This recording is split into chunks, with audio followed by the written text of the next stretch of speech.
প্রিয় দর্শক, আপনাদের সবাইকে আমন্ত্রণ জানাচ্ছি আপনাদের প্রিয় অনুষ্ঠান আপনার সুস্বাস্থ্য দেখবার জন্য।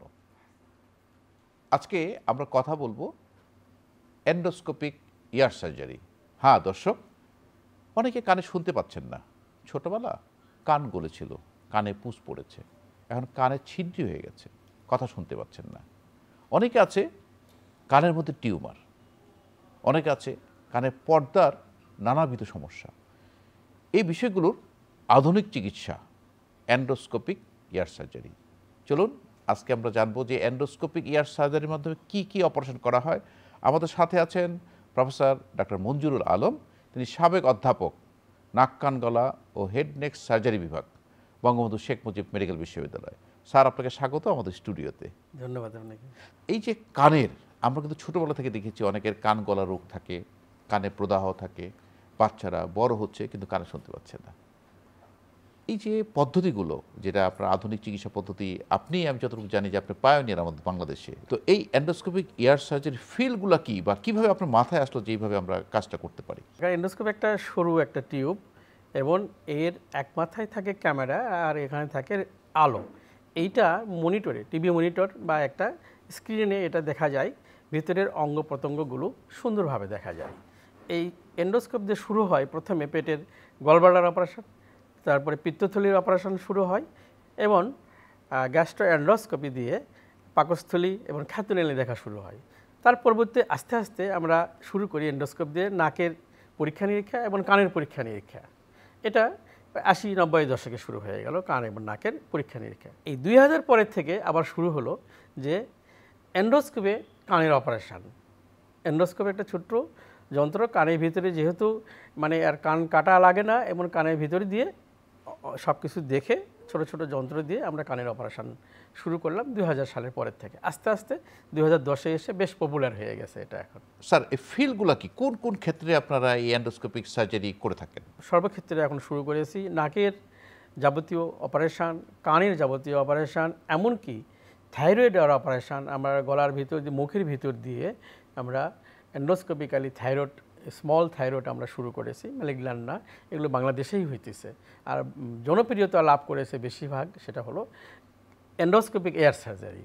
এবং কানের এটা আমরা ছোট ছোট ফরেন বডি যেগুলো ঢোকে কানে, সেটা রিমুভ করা, অনেক সময় ইম্প্যাক্টেড ওয়াক্স রিমুভ করা, ছোট ছোট যে আমাদের অটাইটিস মিডিয়া উইথ ইফিউশন, কানের মধ্যে পানি জমা হলো, এটা ছোট্ট একটা ইনসিশন দিয়ে আমরা একটু পানি বের করে দিলাম বা তারপরে আমরা একটা প্রসথেসিস দিয়ে দিলাম। তাতে কিন্তু এই রোগীর দুটাই লাভ হলো। একটা হলো যে আমার এন্ডোস্কোপে কানের পরীক্ষা নিরীক্ষা, আর একটা হলো থেরাপিউটিক, আর একটা হলো সার্জারি। এটা কিন্তু আপনাদের ব্রঙ্কোস্কোপে ইউজ করা হয় এবং গ্যাস্ট্রোএন্ডোস্কোপেও 3 ভাবে ইউজ করা হয়। পরীক্ষা নিরীক্ষা, একটা থেরাপিউটিক আর একটা সার্জারি। এখন এন্ডোস্কোপে দেখে দেখে মনিটরে বড় করে দেখে, ছোট জিনিস বড় করে দেখে আরও মানে এটা সুবিধা এবং সারা বিশ্বে পপুলার হয়েছে। তার সাথে সাথে বাংলাদেশেও এটা এখন একটা পপুলার একটা সার্জারি। এই যে আপনার এন্ডোস্কোপিক সার্জারির এটা অ্যাডভান্টেজ কি আর কোনো ডিসঅ্যাডভান্টেজ আছে কিনা? ট্র্যাডিশনাল সার্জারি চোখে দেখে কানের পিছনে যে মাস্টোয়েড বোন, এটা হাতুর বা বাটাল এরকম দিয়ে একটা যন্ত্রপাতি ছিল। আমরা আস্তে আস্তে টুকি টুকি টুকি টুকি করে করে কানের ভিতরে ঢুকতাম। এটা ভালো দেখা যেত না এবং ভেসাল নার্ভ ইনজুরি হয়ে যেত। তারপরে আসলো 1952 সাল থেকে মাইক্রোস্কোপে কানের অপারেশন শুরু হলো।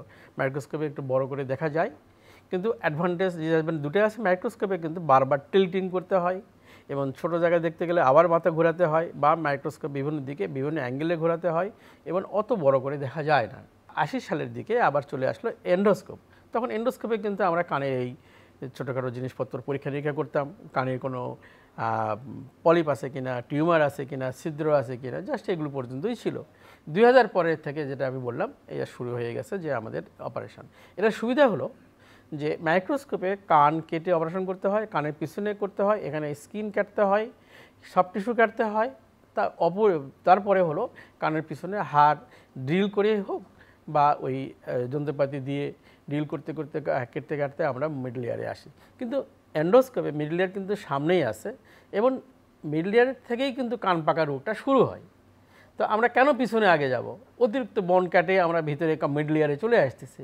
এটা একটা অযৌক্তিক ছিল। এখন যৌক্তিক হলো যে আমরা কানের যে এক্সটার্নাল ক্যানাল, এই ছিদ্রের ভিতর দিয়েই আমরা মিডল ইয়ার পর্দা দেখতে পাচ্ছি এবং পর্দাকে আমরা এই ভিতর দিয়ে আমরা রিপেয়ার করে চলে আসতে পারছি, এবং এটা একটা প্যানোরামিক ভিউ যেটা মাইক্রোস্কোপে নেই। কানের ভিতরে আপনারা জানেন ছোট ছোট ম্যালিয়াস, ইনকাস টাইপের ছোটো ছোটো অস্থি আছে, হাড় আছে, এই হাড়গুলো অনেক সময় ডিজিজ হয়ে যায়।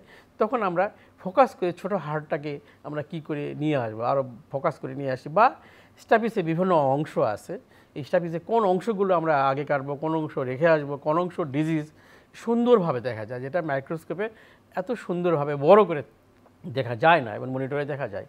এর আরও সুবিধা হলো যে এন্ডোস্কোপ চলাকালীন জুনিয়র ডাক্তাররা যারা থাকেন, প্রশিক্ষণ যারা নেন, তারা কিন্তু এন্ডোস্কোপে দেখে দেখে মনিটরে সহজেই লার্নিং কার্ভটা ভেরি ইজিয়ার, মানে যেহেতু এটা মনিটরে দেখা যাচ্ছে, মনিটরে দেখা যাচ্ছে ভেরি ইজিয়ার। আর জুনিয়রদের জন্য, রোগীদের জন্য আরও কিছু বেনিফিট, এই এন্ডোস্কোপের দাম মাইক্রোস্কোপের তুলনায় অনেক অনেক কম, 10 গুণ কম, এবং এটা খুবই পোর্টেবল। এইভাবে আস্তে আস্তে আমাদের এই সমস্যাগুলো যাত্রা শুরু। এবং আমাদের অসুবিধাগুলো দু একটা আছে, যে এখানে এক হাতে এন্ডোস্কোপ ধরতে হয়, এক হাতে কাজ করতে হয়। তো এটা মাইক্রোস্কোপে 2 হাতে কাজ করা যায়, এখানে একটা অসুবিধা। কিন্তু যদি আমরা অভ্যস্ত হয়ে যাই, এবং আমি American world endoscopic sinus air সার্জারিতে আমি দেখিয়েছিলাম, বাংলাদেশের একজন রিক্সা চালক এক হাতেই রিক্সা চালাইতেছে। তারা দেখে এটা অবাক হয়ে গেছে যে how to cooperate, how to habituated. এক হাতে কাজ করতে করতে অভ্যাস হয়ে গেলে তাহলে কিন্তু এটা আর কোনো প্রবলেমই হয় না আসলে। মানে এটা হলো এক্সপার্টাইজ ডেভেলপ হয়ে গেলে। কারণ এখানে যেমন ড্রাইভাররা কিন্তু গাড়ি চালানোর সময় হাত, 2 হাত, পা, চোখ, কান সব খোলা রাখে। এন্ডোস্কোপ কিন্তু ঠিক একই রকম অভ্যস্ত হতে হয়, যে এখানে কত দূর গেলে আমি কত দূর মানে দেখতে পাচ্ছি, বা কোনটাকে ফোকাস করলে, কোন ছোটো ছোটো জিনিসকে ফোকাস করলে কিন্তু আমরা এটা নিয়ে আসতে পারছি। আর আরেকটা বিষয় স্যার, অ্যাডভান্টেজের জন্য আমি যেটা বলবো, যে আগে যেমন একটা সার্জারির কথা চিন্তা করা হলে বলা হয়তো 7 দিন সময় লাগবে, হাসপাতালে ভর্তি লাগবে। এখন তো এন্ডোস্কোপিক সার্জারির মাধ্যমে তো আপনারা স্যার এটা ডে কেয়ার ভিত্তিতেও আপনারা করতে পারছেন। এক্স্যাক্টলি, এটা ডে কেয়ার ভিত্তিতে, এবং এটা জেনারেল অ্যানেস্থেসিয়া দেওয়াও লাগে না, লোকাল অ্যানেস্থেসিয়া দিয়ে আমরা করছি। রোগীকে অ্যাডমিট করতে হয় না, ডে কেয়ারতে আমরা করে 6 ঘন্টা 12 ঘন্টা পরে ছেড়ে দিচ্ছি। যেহেতু লোকাল অ্যানেস্থেসিয়া দিয়ে করছি, রোগী আমাদের সাথে গল্প করে, কেউ দোয়া পড়ে, কেউ গান গায়, এবং এর মধ্যে দিয়ে কানের অপারেশন হয়ে যায়। এটি তো স্যার বড় অ্যাডভান্টেজ, যে সময়টা বেঁচে গেল এবং কোনো কাটাছাড়া লাগলো না স্যার। এটা একটা সুবিধা হলো যে কেন আমরা শর্ট টাইম রাখতে পারছি, যেহেতু বাইরের সফট টিস্যু বেশি কাটা পড়ছে না, এবং হাড়ের উপর ডিল করতে হচ্ছে না, হাড় কাটতে হচ্ছে না, বিষ ব্যথা একেবারেই কম, এবং তাকে হসপিটাল স্টেইং কম। জেনারেল অ্যানেস্থেসিয়া না দিলে কিন্তু মানে আমাদের স্যার, আমি ওই প্রসঙ্গে আসছিলাম স্যার, যে কোনো অপারেশনের আগে আমরা কিন্তু একটা প্রি অ্যানেস্থেটিক চেক আপ, যে অ্যানেস্থেসিয়া দেওয়ার আগে চেক আপ বা তার অপারেশনের আগে একটা চেক আপ থাকে। তো এই যে আপনি বলছেন যে এন্ডোস্কোপিক এয়ার সার্জারি, এর অপারেশনের পূর্ববর্তী আপনারা কী কী চেক আপ করে থাকেন? অন্য অপারেশনে যেমন লাগে, এটারও তো আমি ডায়াবেটিস, ব্লাড প্রেশার বা অন্যান্য তার কোমরবিডিটিস আছে কিনা, এগুলো আমরা আগে ঠিক করি। তার বয়স ভেদেও আমরা এটা ঠিক করি, বেশি এক্সট্রিম বয়স যদি আমরা করি না। আর এর সাথে জেনারেল অ্যানেস্থেসিয়ার জন্য যে সাধারণ চেক আপ, তার হার্ট ঠিক আছে কিনা, লিভার ঠিক আছে কিনা, কিডনির প্রবলেম আছে কিনা, এগুলো দেখে নিই আমরা সাধারণত। আর রুগীকে আমরা অ্যালার্মিং দিয়ে দিই যে আপনার 6 ঘন্টা আগে না খাই থাকতে হবে।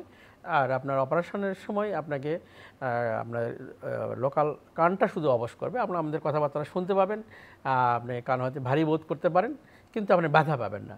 রুগীকে আমরা একটা অ্যাসিওরেন্স দিই, তাতে করে রুগী কনভিন্সড হয়। আর এটা যেহেতু আমাদের একটু হাইপোটেনসিভ অ্যানেস্থেসিয়া দরকার হয়, এই জন্য রুগীকে আমরা অনেক সময় ইন্ডেভার জাতীয় কিছু একটা দিয়ে দিই, তাতে করে প্রপানল জাতীয়, যাতে ব্লাড প্রেশার বা হার্ট রেট কম থাকে। আবার অ্যানেস্থেসিয়া যিনি থাকেন, আমরা লোকাল অ্যানেস্থেসিয়া দিলেও জটিলতার কারণে কিন্তু অ্যানেস্থেসিস্ট সবসময় আমাদের পাশে থাকেন।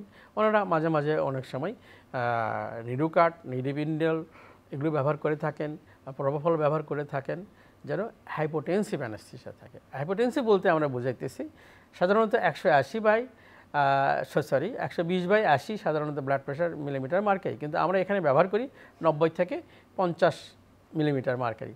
তাতে কিন্তু এই ফিল্ডটা পরিষ্কার থাকে, বারবার ব্লিডিং হয় না।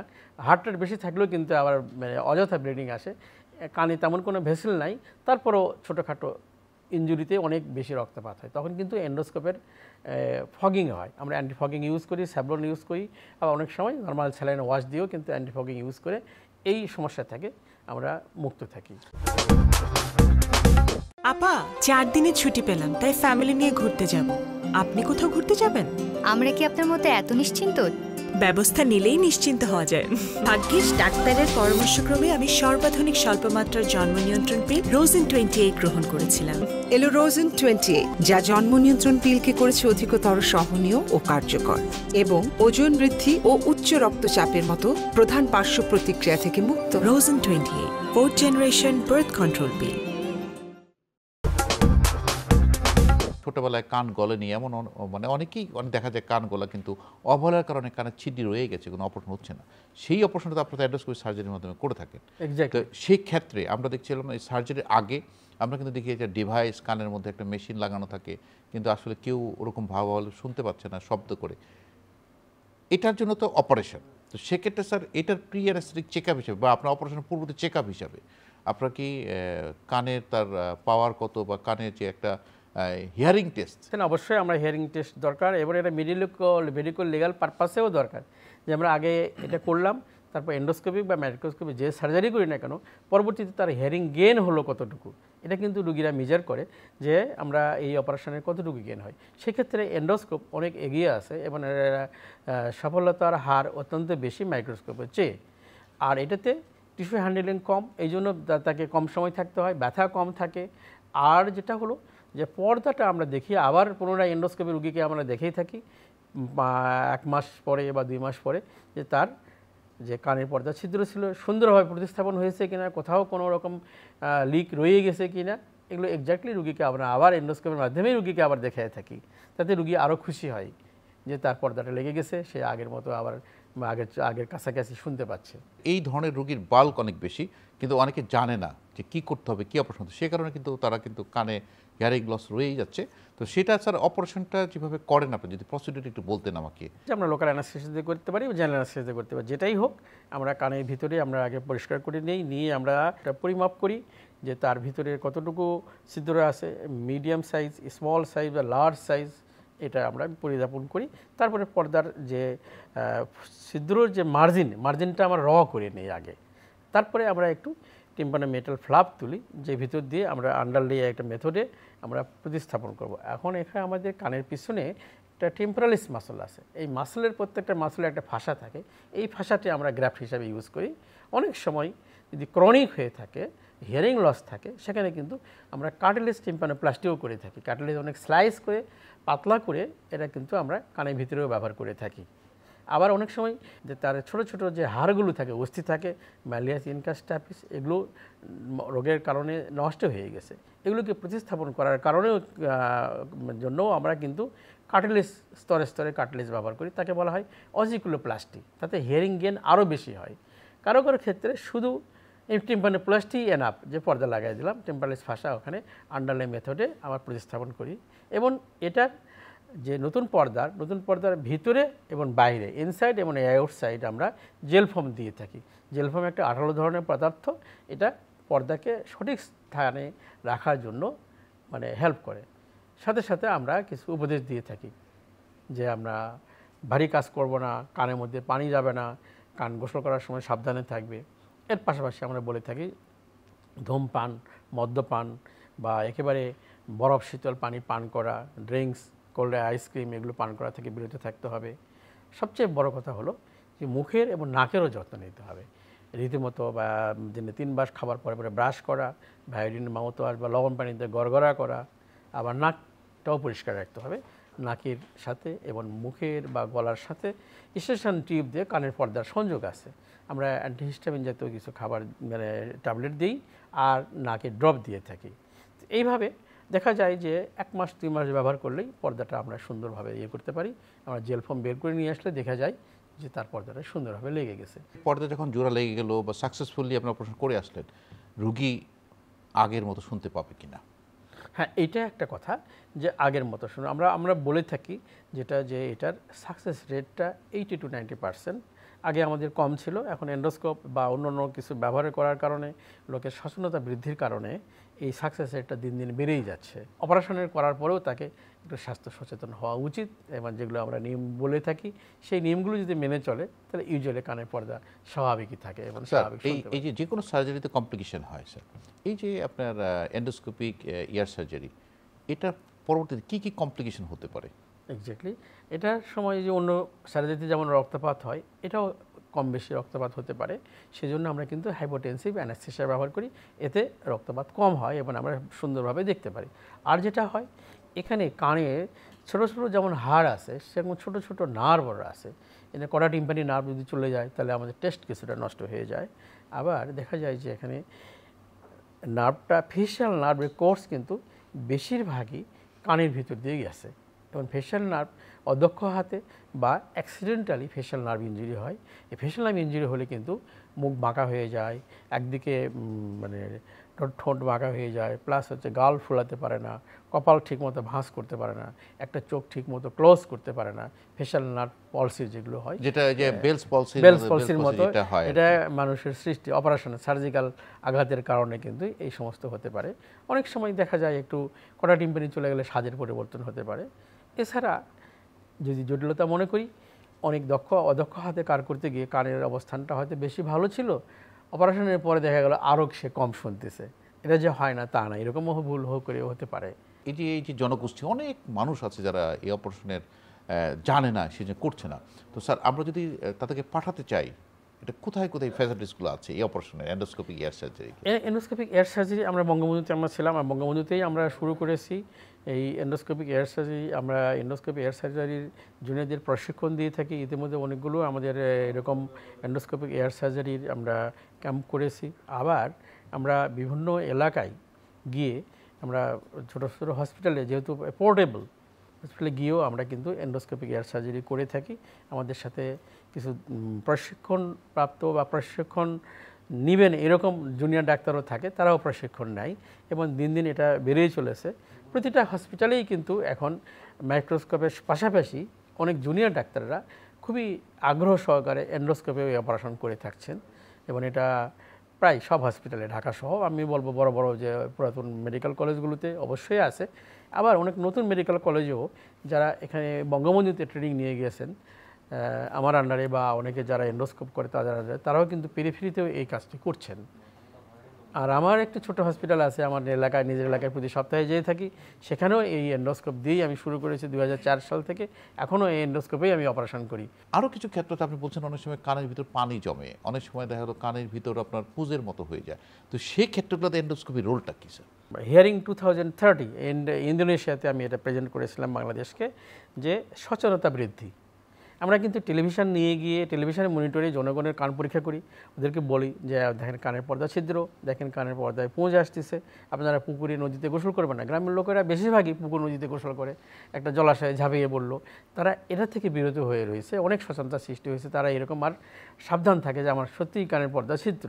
তারা অনেকেই বোঝে না। গ্রামে অনেকেই বলে যে অনেকেই আমার ভাই বোনের সবার কানের পর্দা ছিদ্র আছে, আমার কেন কানের পর্দা ছিদ্র নাই, এরকম তারা দাবি করে। আমার কানে দিয়ে কেন সর্দি বা পানি বের হইতেছে না, মানে অবাক একটা প্রশ্ন। তো আমরা বললাম যে এটা খারাপ জিনিস, এটা কানে পর্দায় কানে ছিদ্র থাকে জন্য ওনার কান পাকে, আপনি ভালো আছেন, আপনি সুস্থ আছেন। তো এন্ডোস্কোপে এই সচেতনতা বৃদ্ধি আমরা করতে পারি, আর কানের মধ্যে তার অবস্থানগুলো দেখাতে পারি, এবং কানের মধ্যে যে বারবার ইনফেকশন হইতেছে, পুঁজ আসতেছে, পানি আসতেছে, এছাড়াও কানের এর ভিতরে আরও যদি কলেস্টোমা, একটা বিপজ্জনক ভ্যারাইটির কান পাকা রোগ, কলেস্টোমা একটা সাদা একটা পাউডার লাইক একটা পদার্থ, এইটা কিন্তু বনের হাড়কে অতিক্রম করে, বনের হাড়কে ইনভেড করে এবং আস্তে আস্তে ব্রেন অ্যাবসেস তৈরি করে, ব্রেনের মেনিনজাইটিস করে, বিভিন্ন রকম অ্যাবসেস তৈরি করে। মানে এটা একটা বলবো যে একটা অনেক জটিলতা, যখন আমরা আগে জেনেছি যে ইন্ট্রাক্রেনিয়াল এবং এক্সট্রাক্রেনিয়াল জটিলতা সৃষ্টি হয়। এই জটিলতা কিন্তু এই এন্ডোস্কোপের ব্যবহারের কারণেই, জনসৃষ্টি সাধারণ কারণে এবং অ্যান্টিবায়োটিক ব্যবহারের কারণে কিন্তু অনেকটাই এখন কমে গেছে জটিলতা। অনেক ধন্যবাদ প্রফেসর ডক্টর মঞ্জুর আলম আপনার সুন্দর পরামর্শের জন্য। প্রিয় দর্শক, সমুদ্রের গর্জন, পাতার মর্মর ধ্বনি সহ আপনার শিশুটির যে শব্দ, প্রিয়জনের যে শব্দ, সে শব্দগুলো শুনতে গেলে আপনার কান ভালো থাকা প্রয়োজন। আপনার কানের যত্ন নিন, নিয়মিতভাবে কান পরিষ্কার রাখুন, পরিচ্ছন্ন থাকুন।